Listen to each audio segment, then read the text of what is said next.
Obviously, the roster's really busy. You're stacked. You've got too many fighters. But Gary mentioned the other day you're looking at doing between 12 and 16 events a year in Europe in this kind of region.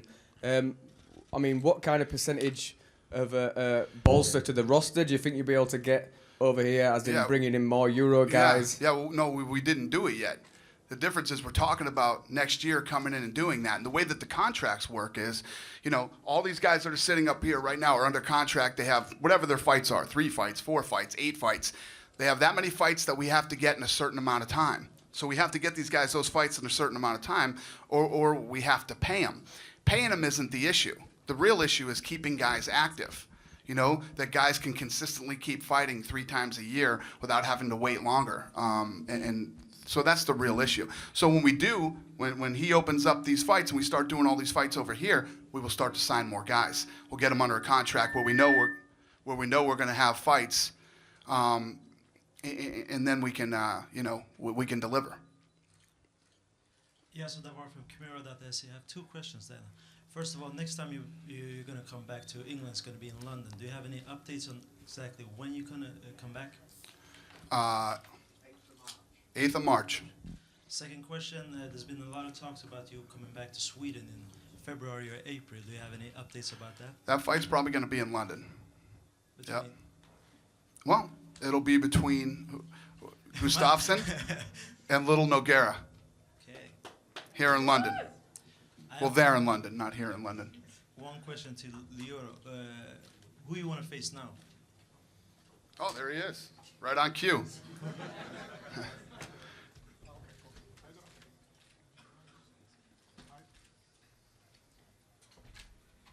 Go ahead, start talking. They'll get it. Get in there, yep. Hi. There you go. I don't know yet. I don't know. My boss is here on my side. He can decide, no? What was the question? Who he wants to face? He said he wants to fight Vitor Belfort. That's what he said. Yeah. That's what I said. Extra question now that Alex is here. Alex, you're facing Lil Nog. What's your opinion about that? There's been a lot of talk about you facing Cormier, and now you're facing stand-up guy, Lil Nog in London. Well, I'm super excited to fight in London, and I've been fighting there before, and I'm really excited to fight there again. And for Lil Nog, we're supposed to fight way back, but we didn't, and now I have the chance to fight him again, and I'm really looking forward to it. He's a great stand-up striker, and a really good opponent. One last question. Would a win over Lil Nog be a definite title? It's definite. He's got the shot, yeah. He beats Lil Nog, and John Jones wins his fight against Teixeira. That will be the next fight. It'll be the rematch. It's actually kind of weird. Vitor hasn't called me yet, isn't it? Like weird. Yeah. Michael Morgan, WorldTV.com. This is a question to Jimmy. Jimmy, 2 questions. First off, will you accept your new name, Juju Manua? Secondly, there is one opponent who I feel will actually stand and bang with you and see it through to fruition. How does Thiago Silva sound to you? Whoever the UFC decides for me to fight, my manager, Dana White, and everything like. I don't turn down fights. I don't back down and everything. So whoever they say, I'll train and I'll fight them. Yeah, and during his fight, I was texting with Joe Silva, and I said to Joe, it's time to take this kid to the next level. Get him over fighting in the United States and get him a big fight with somebody. I don't know who. I mean, just on that, Dana, it's kind of like well documented that you like to match up fights yourself. Just realistically for Jimmy, how far away from actually getting into title contention would you say he is? Obviously not now, but right. In your mind, what's sort of like forming as a pitcher? Obviously after you break into the top 5, but in this sport, anything can happen. It's not like we haven't been doing guys in the top 8, top 9 that get big fights, so anything can happen.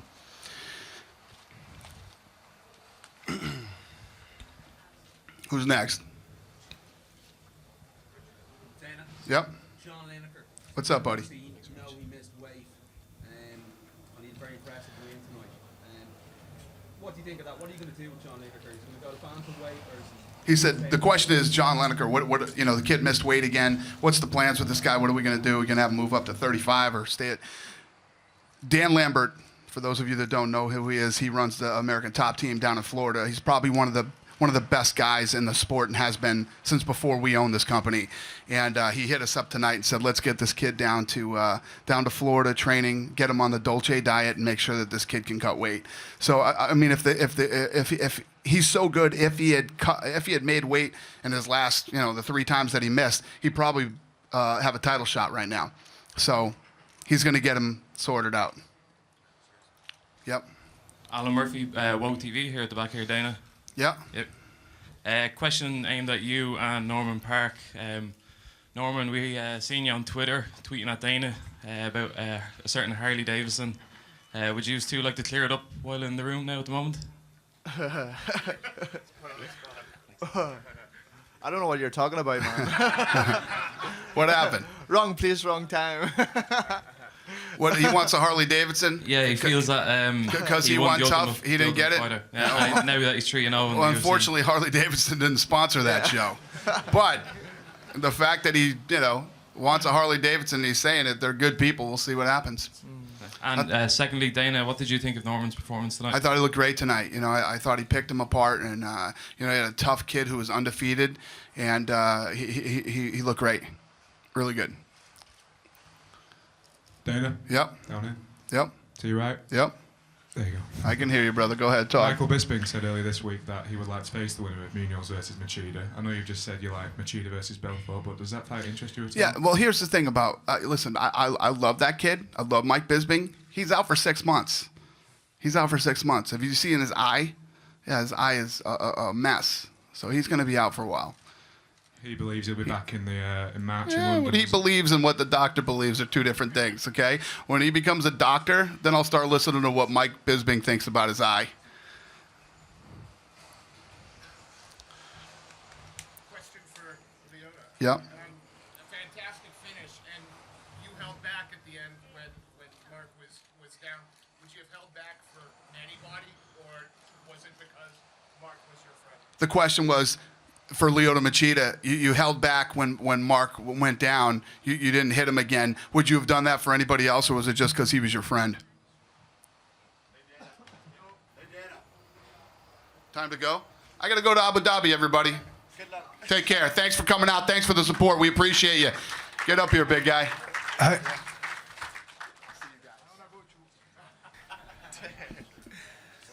No, because when I fought against Bader, almost the same thing, happened. When I saw Bader on the ground, I stopped my punch and I didn't. I'm fair play. Luke. Over here, right in front of you. Did you see on Twitter about Chris Camozzi after I spoke to you the other day? He said that you should get over this fight first, and now since you've got over this fight in devastating fashion, is Chris Camozzi on your list now?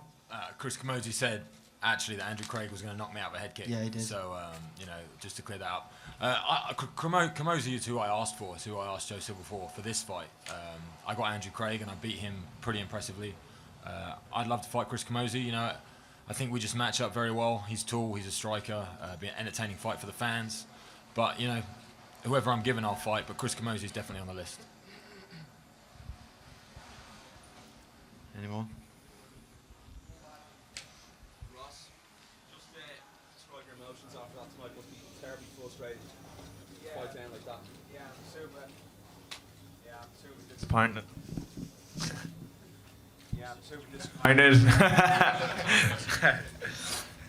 Start again. Yeah, mega disappointed. The fight was just getting warmed up. It was looking like it was going to be an amazing fight. I felt great in there. Everything was going to plan. We were scrapping it out. Got caught in transition, and unfortunately, accidents happen. I never felt hurt. I never got rocked. It wasn't a knee. What was like an impact? What hurt us? It was just like a cut knee. And unfortunately, I asked the referee to keep going, and the doctor, said no, it was too deep. I've had 32 stitches in my forehead. So yeah, pretty disappointed. More so for the hard work that I put in the camp and wanting to come back to England and show the fans how much I've improved, you know, and it was just meant to be my homecoming, you know, and just disappointed the fans didn't get to see the fight that it should have been. Something you'd like to do again? Definitely, man. Definitely. Me and Melvin, we both respect each other. He's a great fighter. I don't hold any grudge against him. You know, if it was me in that position, I would have probably done the same thing. You know, I don't think he done it on purpose. It was just one of them things while we were scrapping. It happened. Unfortunately, I was on the end of it. Anybody else? Yep. Mark, there's a question for Mark. Just wanted to get your thoughts on the finish of that fight, how you felt, you know, you took a big kick, where you completely out, and how were your emotions following the fight, where do you think that leaves you? Yeah, I had my hand up, but snuck in and found myself on the ground. So, yeah, he got me, and you know, I mean, it's a knockout. He got it. He executed really well. It was going to his power side, and he landed a kick. So. I don't know where it takes me. I'm just gonna go back, work harder. This is another adversity I'm facing, but hey, you know, that's what builds champions. Champions face adversity. It's how you look at it. So, you know, life isn't 10% what happens to you, and 90% how you react to it. So I just gotta keep pushing through this. Can I just quickly for Gary? Yeah. We heard that Sweden was on the agenda for early next year, and Alex will probably be fighting there. Now he's fighting in London. Does that mean that Sweden's off the agenda for the first half of next year, or are you still going to go to Sweden? No, we'll still put an event in Sweden. The market's big enough; it can cope with. There's plenty of fighters in Sweden who can hold up there, and it's a great market. You know, last time Alex was there, sold out in 2 weeks, so plenty of activity up there for us. Anybody else? Lyoto, somos de México, de Multimedios Televisión. Me gustaría que nos contestes en portuñol. ¿Ok? ¿Cómo te sentiste, Lyoto, de haber vuelto a la senda del triunfo después de haber tenido una controversial decisión en tu pelea pasada en Brasil? Ahora vienes a Inglaterra y sales con una victoria y con un gran knockout. ¿Cómo te sentiste? Eu fiquei feliz com a vitória, mas assim, ao mesmo tempo, eu queria que essa vitória não fosse dessa forma com o Mark, entendeu? Eu não queria machucar o Mark, porque a gente é amigo, mas como profissional, eu tenho que dar o meu melhor ali dentro. Então foi o que aconteceu. Eu fiquei muito feliz porque vim de uma luta contra o Phil Davis muito controvérsia, onde muita gente achou que eu ganhei e tudo, até o Dana White falou, mas o resultado não foi da forma que a gente quis. The question was, coming off a controversial loss in Brazil against Phil Davis, how is it getting the win tonight here in England? And Lyoto says it felt good to get the win. Unfortunately, it was against Mark, who's a close friend. He didn't want to hurt him. But it was a good win, and especially coming off that controversial loss that a lot of people thought he won against Phil, it was good to win tonight. Gary, just down here to your right. Dana's just announced that Gustafsson will fight Nogueira in London. Are there any other fights announced for the card that you want to reveal? Yeah, I think we'll put this matchmaking thing's getting pretty easy, so we'll put Melvin and Ross back together again in London on March the 8th. Thank you. Anybody else? You've forgotten it. You've forgotten the question. Are you?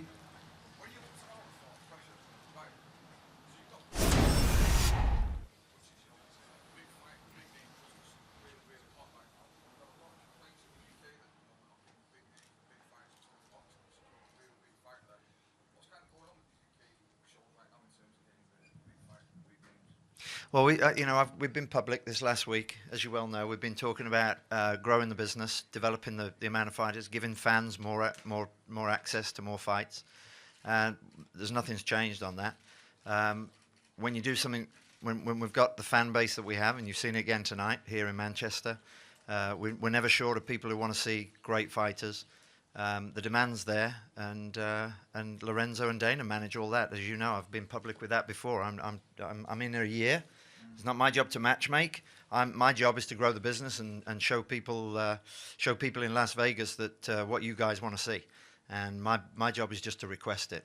Good news is right now they keep answering the call. So if you keep up the great work, I can keep asking, and they'll keep coming up with the great fights. Long may it continue.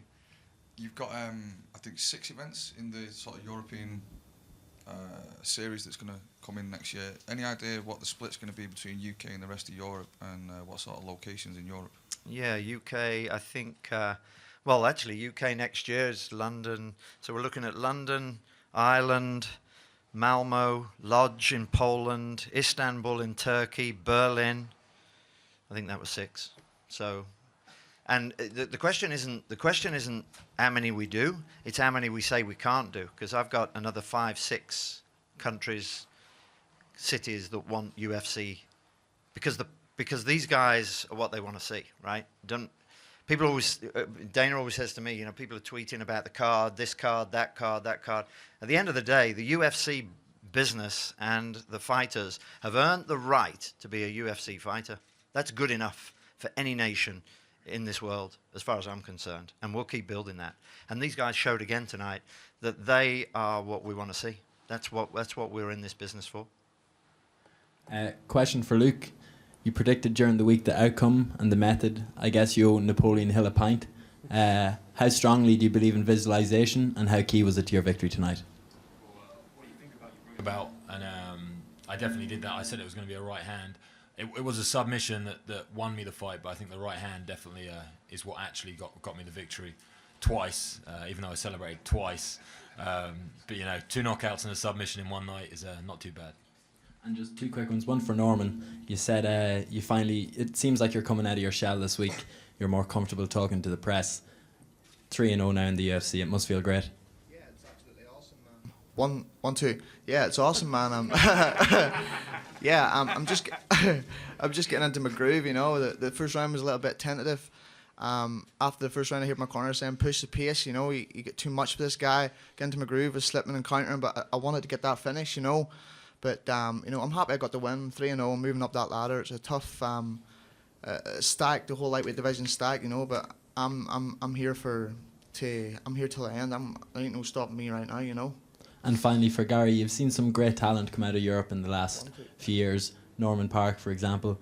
And is there any, Sean Shelby and Joe Silva are obviously very busy men. Is there anything being done scouring Europe in terms of talent, perhaps, because they have a lot of on their plate matching fights? Yeah, when I joined the business a year ago, just over a year ago, there were 6 people working on the EMEA UFC business. In fact, not all of them were working on the UFC EMEA business. They were traveling around the world.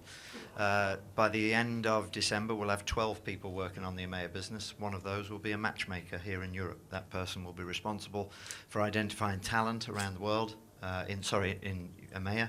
And we've got countries that have wonderful talent. It's untapped right now. So you'll see more and more talent come from this region. Hi, Gary. Gary, over here. To you. Sorry. Yeah, you've been quite aggressive in laying out your plans for expansion in Europe, but do you feel that a tough or a format of that kind to get into sort of hearts and minds of a bigger audience is something you need to go alongside all more shows? Yeah, I mean, the model's pretty simple. I'm not reinventing the wheel. You know, I'm copying a script that's already written. Tough was the one of the core assets that grew this business and created some of the great fighters. Michael Bisping was supposed to be on the card tonight. You know, was one of the early winners. So Norman, you know, again, it's great fighters. We're endowed with them. It's great. They're all coming from Ultimate Fighter. We've never had an Ultimate Fighter in EMEA, one that we can say we own. It would be professionally foolish and naive to think that we would continue on that path. Gary, down here to your left. To your left. Sorry. Oh, hey, bud. Sorry. Obviously, you guys took a hit when Bisping fell off the card. The main event, the way it finished, seemed to make up for that to the fans here, but I think a lot of them seem to be thinking that Ross and Melvin was kind of their main event, at least for a local guy on the show. So as you guys are watching how that co-main event finished, what kind of goes through your head there? Is there a point where you're concerned with how the fans are responding to that? Here they've lost Bisping from the show, and now they're really starting to lose it in the co-main. Yeah, of course. But I'm in asking that question, you were probably thinking the same. So that's the sport that we're in. I mean, I don't think anybody got up this morning. I don't think Ross Pearson got up this morning thinking, you know, I hope I get a cut in the first round of this guy. That's not what we do. That's not what this sport's all about. Unfortunately, that's the way it goes. Now, would the fans have wanted more?